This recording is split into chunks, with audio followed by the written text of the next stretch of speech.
In 2011, a hauntingly simple song took over the world. Somebody That I Used to Know by Gotye wasn't just a hit, it was a cultural earthquake. With its stripped-back production and unforgettable chorus, the track topped charts in more than 20 countries and turned a little-known Australian artist into a global phenomenon overnight. But just as quickly as he arrived, Gotye seemed to vanish. What happened to the man behind one of the biggest songs of the 21st century? Before the world knew him as Gotye, he was Wouter de Bacara boy born in Bruges, Belgium. In 1980, his family relocated to Melbourne, Australia when he was just 2 years old. Growing up, Wouter's world was filled with both European nostalgia and the raw, sprawling freedom of Australian culture. That mixture of influences would shape his unique artistic identity. Unlike many chart toppers who rise through glitzy talent shows or connections, Wouter's journey was rooted in curiosity and persistence. As a teenager, he developed a fascination for old vinyl records, spending hours crate digging through second-hand shops. He wasn't just looking for hit, she was hunting for unusual sounds, textures, and forgotten recordings. From these, he built a private library of sonic oddities, a playground where his creativity could run wild. He began experimenting with drums first, playing in school bands and learning to command rhythm before diving into the digital world of sampling. The young musician was obsessed with layering. His early work resembled an audio collage, where obscure samples collided with live instrumentation. This method of creation would later become his signature. In 2001, Gotye released his first homemade collection of tracks on CD, literally burning them himself and handing them out to friends. The project was rough but brimming with potential. He sent copies to radio stations and music publications, slowly carving a space in Australia's indie scene. Around this time, he adopted the moniker Gotye, a play on the French version of his given name. Gotye, an identity that reflected his Belgian roots while separating his art from his personal life. The turning point came when Gotye linked up with fellow musician Chris Schroeder. Together, they formed The Basics, a band that fused pop rock sensibilities with their love for experimental sounds. Touring small venues, the duo earned a reputation for their intense performances and eclectic style.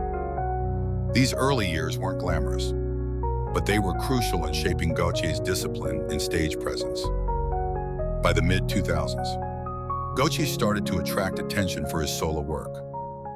His 2006 album, Like Drawing Blood, became a critical breakthrough in Australia, earning nominations for the ARIA Awards and praise for its bold production. Songs like Heart's a Mess revealed his ability to weave vulnerability with sonic experimentation, foreshadowing the kind of artistry that would later explode on a global scale.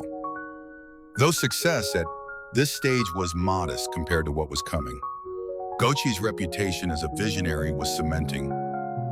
He wasn't chasing commercial formulas. He was building soundscapes that felt deeply personal, yet universally relatable. And the world, though it didn't know it yet, was about to meet the song that would define a generation. By 2011, Gotye was already respected in Australia's indie circuit, but his name was still largely unknown internationally. That changed with the release of Making Mirrors, his third studio album.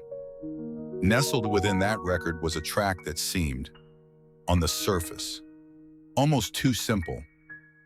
A xylophone-like guitar riff, hushed vocals, and an aching duet with New Zealand singer Kimbra. The song was Somebody That I Used to Know. It wasn't an overnight explosion, it was more like a wave that kept building. The track first gained traction on Australian radio, but when it hit YouTube, things shifted dramatically. Time my Wake Natkin Fives.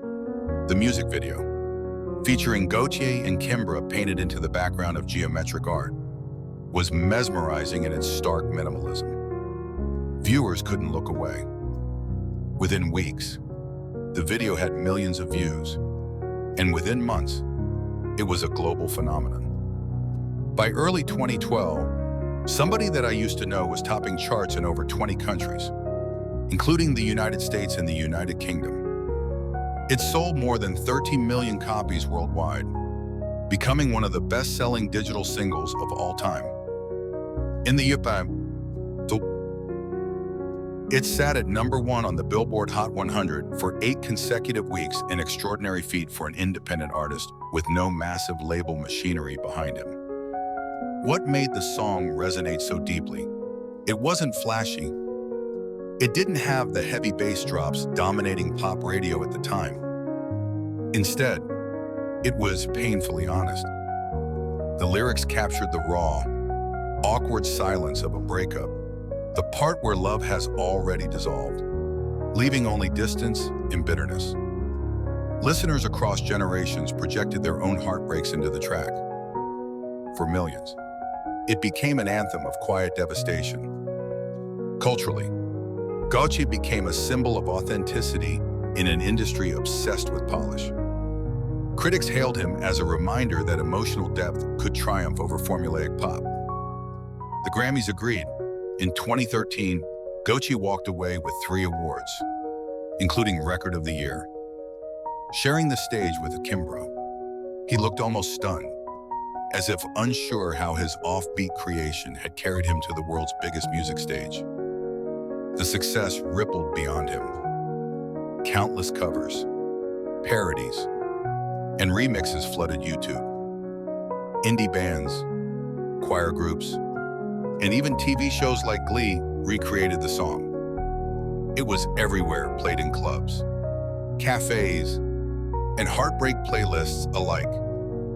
For a brief period, Gotye was not just a musician. He was a cultural fixture, time .95s. This was his peak: global tours, sold-out arenas, late-night show appearances, and headlines calling him the unlikely king of pop's future. At just over 30 years old, Gotye had accomplished what most artists spend lifetimes chasing. He wasn't simply riding a hit, it was defining a cultural moment. Yet beneath the applause, a shadow loomed. Because when your first global hit is that big, the question always follows: what comes after? The brilliance of Somebody That I Used to Know was also its curse. When a debut global hit is that massive, every step afterward is measured against it. The world wasn't asking, what will Gotye do next? It was asking, can he ever top this? That pressure is a dangerous weight for any artist. In the years immediately following his Grammy sweep, fans expected another masterpiece. Labels, managers, and critics circled like vultures, waiting for the next Gotye single. But Gotye didn't release one. There was no follow-up album rushing into the charts, no attempt to recreate the heartbreak magic. Silence filled the space where the industry expected noise. This silence wasn't accidental. Gotye had never been interested in chasing commercial trends. For him, music was always a playground of experimentation, not a product assembly line. While the world demanded another anthem, he retreated into side projects, reviving the basics with Chris Schroeder, performing in small venues, and diving into obscure sound experiments. These choices baffled the mainstream. To outsiders, it looked like Gotye had walked away at the height of his powers. The music landscape also shifted quickly. By 2014, the charts were dominated by EDM drops, trap beats, and highly polished pop productions.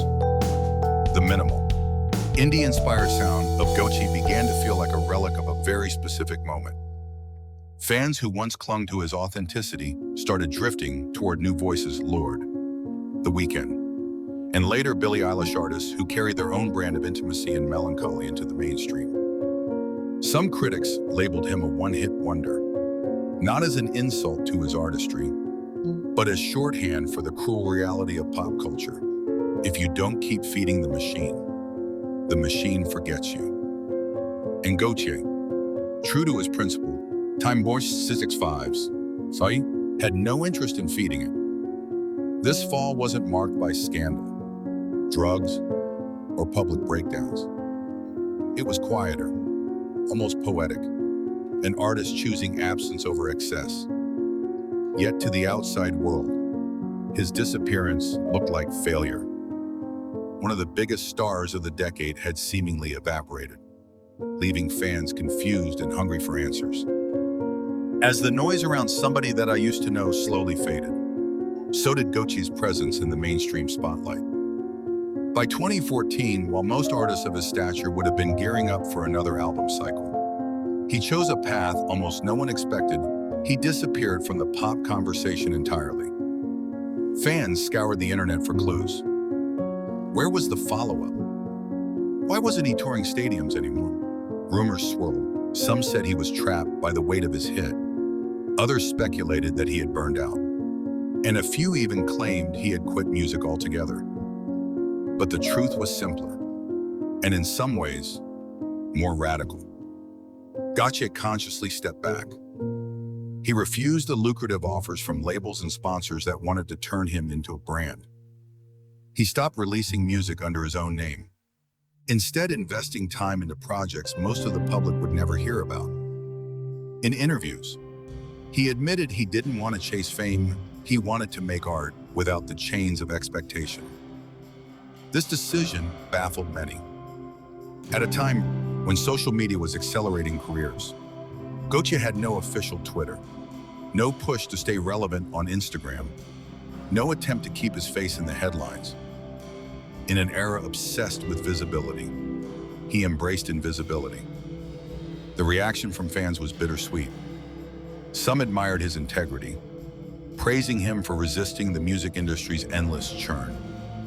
Others felt abandoned, angry that an artist who had given them such a powerful song seemed unwilling to share more. The media began to file him under the cliché of the reluctant star, a man who could have had everything but walked away.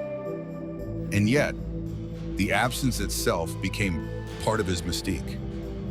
Every few months, articles resurfaced with the same question: where is Gotye now? His disappearance kept his name alive, not through new releases, but through the mystery of his silence. So, where is Gotye now? After the storm of global fame, he chose a life that looks almost unrecognizable compared to the typical pop star trajectory.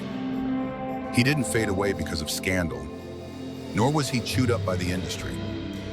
Instead, he deliberately turned his back on fame and crafted a quieter, more personal path. Gotye returned to working with the basics, his long-running band with Chris Schroeder and Tim Heath. Rather than stadium tours, they played modest venues, intimate shows that felt more like conversations than spectacles.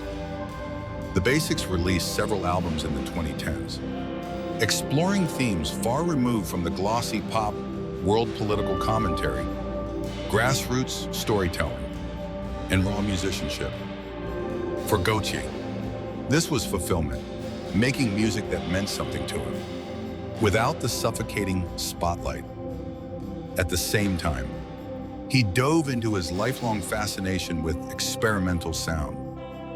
He invested in preserving the legacy of Jean-Jacques Perret, a French electronic music pioneer whose work had inspired Gotye's sonic curiosity.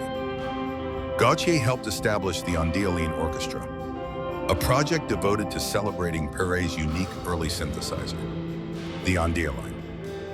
In interviews, he spoke passionately about bringing forgotten sounds back to life, almost as if he found greater purpose in honoring history than chasing new chart toppers. Perhaps most striking of all, Gotye kept his independence uncompromised. He revealed that he never monetized the "Somebody That I Used to Know" video on YouTube, turning down millions in potential ad revenue. Why? Because he felt the art should exist without interruption, free from the commercialization that dominates modern platforms.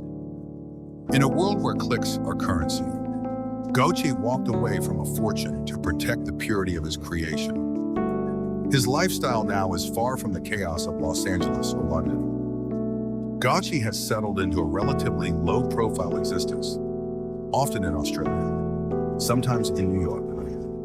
He collaborates quietly, contributes to projects he finds meaningful, and occasionally resurfaces for interviews where his humility and gentleness shine through. Unlike many artists of his generation, he doesn't seem bitter about leaving fame behind. Instead, he seems relieved. For fans who dreamed of another somebody that I used to know, the silence may feel disappointing. But for Gotye, silence is not emptiness, it's freedom. He lives as a reminder that success doesn't always mean climbing higher. Sometimes, it means stepping off the ladder entirely. Gotye's story is one of the strangest in modern pop. In just a few years, he went from relative obscurity to owning the biggest song on the planet, and then chose to step away when the world expected him to climb even higher. For some, this looks like wasted potential. For others, it's a refreshing act of defiance in an industry that rarely allows artists to breathe. His journey forces us to ask, what does it really mean to succeed? Is it endless fame, money, and constant visibility? Or is it creating something so powerful that it resonates for generations? Even if you never repeat it, Gotye seemed to answer by living the latter. He gave the world one unforgettable masterpiece, then reclaimed his freedom to explore music on his own terms. There's something almost poetic in that. His silence became louder than any manufactured comeback single. His refusal to monetize a global hit became a statement louder than any endorsement deal. In a culture obsessed with more, Gotye showed that sometimes enough is the most radical word an artist can say. Today, somebody that I used to know continues to echo played at weddings, remembered in heartbreak playlists, and rediscovered by younger generations who weren't even alive when it first topped the charts. Gotye may have vanished from the spotlight, but his music never left. And maybe that's the lesson. Art doesn't need to dominate headlines to matter. Sometimes, disappearing is itself a form of presence. So what do you think? Was Gotye right to step away at the peak? Or should he have pushed for more? And which artist's story should we uncover next?